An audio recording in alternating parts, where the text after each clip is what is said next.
Winga Michael. Winga Michael, can we see your hand up, please? Like I said, I don't want to be accused of making questions up. Winga Michael? You're over there. Okay, thank you. And I'd like General Muhammadu Buhari to start, take the first stab at answering this question. If elected president, how would you ensure a corrupt-free nation without creating social unrest in the country and without violating human rights?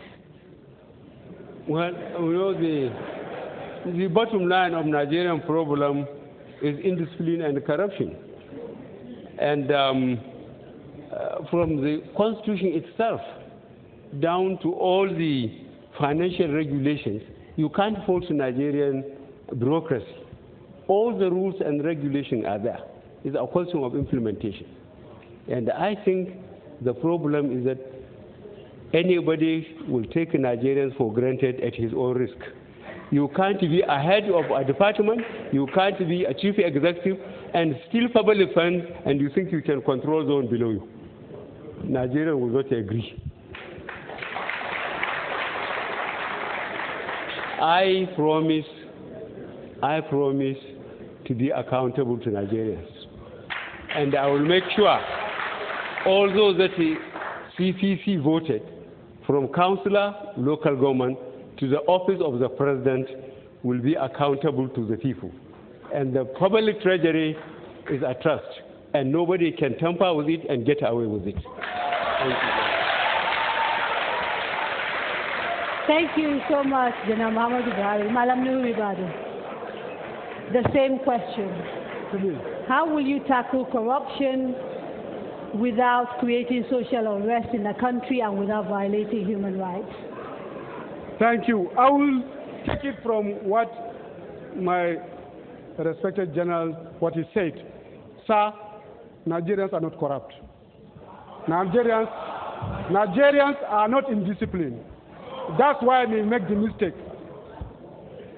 The system and the processes make Nigerians corrupt. There is nothing wrong. There is Excuse me. Can we please respect the people on the podium? We are here to have a conversation which hopefully will enlighten all of us. I'm going to insist on a bit of silence, otherwise I will give him more time. They are the same Nigerians that we had. Please carry on. The same Nigerians that we had in the 50s are the same Nigerians we had in the 60s and the same Nigerians we have in the 70s and the 80s and the 90s. There is nothing that changed. We do not have any other set of people. We are the Nigerians and we are fundamentally good people. There is nothing wrong with us. Somehow we got it wrong as a result of poor, incompetent mismanagement of those who are in charge of our own affairs. They are the ones who caused this problem. If we continue to believe that our people are indisciplined, our people are corrupt, it is like saying when you have a shoe that is pinching your leg, you must change the foot instead of changing the shoe. I'm afraid I'm going to have to stop you quickly. You need to. I'm going to have to stop you, Malam Nuri Badu. You will get a chance to do a closing statement, and maybe you can add some of these things that you want to say there. Malam Shekara. The issue of corruption is largely an issue of indiscipline. And when you're talking of indiscipline, there are two byproducts. One, the leadership, and the process which you use to check this problem of indiscipline. If you create the process and forget the leadership, you have a problem. If you think just the leadership and you forget the process. For example, in the past, with all due respect to my elder brother, General Muhammadu Buhari, he introduced the war against indiscipline, but as a trained guidance counselor, the process was not totally correct because they used coercion. And if you use coercion and force, the moment you remove the source of coercion and force, the whole thing goes back to zero. So this is why when he left the scene, he left it with the program. But today in Kano, I institutionalized a societal reorientation program, which we popularly refer to in Hausa as Adidi Tusahu. It is institutionalizing and injecting into the heads of everybody the spirit of doing the right thing willingly at the right time. Thank you very much, Malam Ibrahim Shekarau. Unfortunately, we've come to the end of our time. It's an engaging, very interesting, and very important conversation. We have to quickly do your closing statements, and I will do it alphabetically, starting with General Muhammadu Buhari. Like you agreed, you have 2 minutes each for your closing statements, starting with the General, please. Well, fellow Nigerians,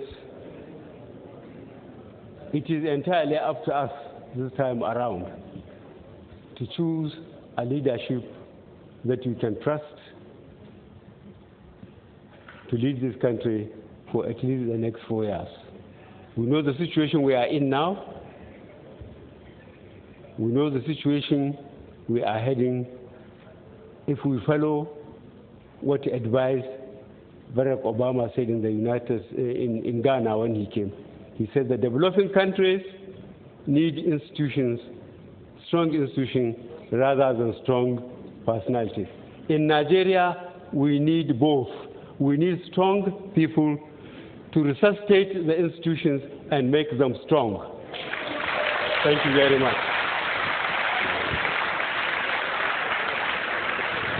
General Muhammadu Buhari, you've got a minute left. Do you want to take that minute, or you want me to move to the other candidates? No, what I am saying is this multi-party democratic system has given Nigerians the power to choose their leadership and change them at will. So it is up to them to have the courage to choose people and to ensure that their votes count. When we say people should go and register, which we hope they have, they should go and vote. We hope they will go and vote, and they will make sure that their vote counts. Then they will give opportunity, for whatever leadership they choose to perform or not to perform. Sitting at home wouldn't work this time around. Thank you very much. Thank you very much, General Muhammadu Buhari. Malam Nuhu Ribadu. Just to connect with what I was saying, Nigeria is a great country. We are great people. We can make it. We will build a country that all of us are going to be proud of. A country of justice, peace, and security. A country that the black man will be proud of. I believe it is possible. In 3 weeks' time, Nigerians will decide. We have an opportunity. A golden chance has come. A moment of change is here. Are we going to seize it? I believe it is the time to do so. We can change this country and give it a chance. We can remake this country. It is possible that a country like Nigeria, 150 black African country, will play its own role in the Committee of Nations in this country. And we have an opportunity to make it so. I believe of all the presidential candidates today, I'm the most competent. I'm the most experienced. I'm the one that fits in. I fit in with what Nigerians want today, the aspirations of our people. We call for a new Nigeria, and I believe it is possible. A new Nigeria is possible. That is why I'm standing. There is chance. We can make it. Thank you very much. Thank you very much, Malam Nuhu Ribadu. Malam Ibrahim Shekarau, your closing statement. Thank you very much. It is believed that every Nigerian is aspiring to have good governance. And there is a global standard, global characteristics of good governance agreed by World Bank and the United Nations.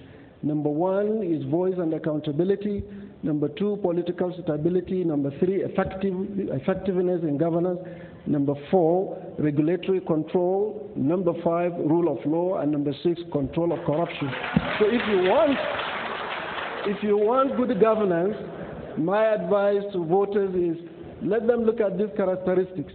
Who among the candidates, considering his past and his antecedents, can guarantee the satisfaction of these 6 standards of good governance?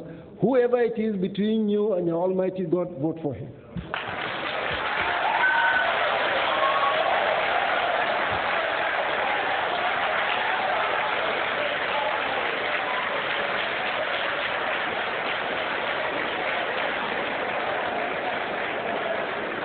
Thank you. Thank you. Thank you, gentlemen. Thank you, General Muhammadu Buhari, Malam Nuhu Ribadu, Malam Ibrahim Shekarau.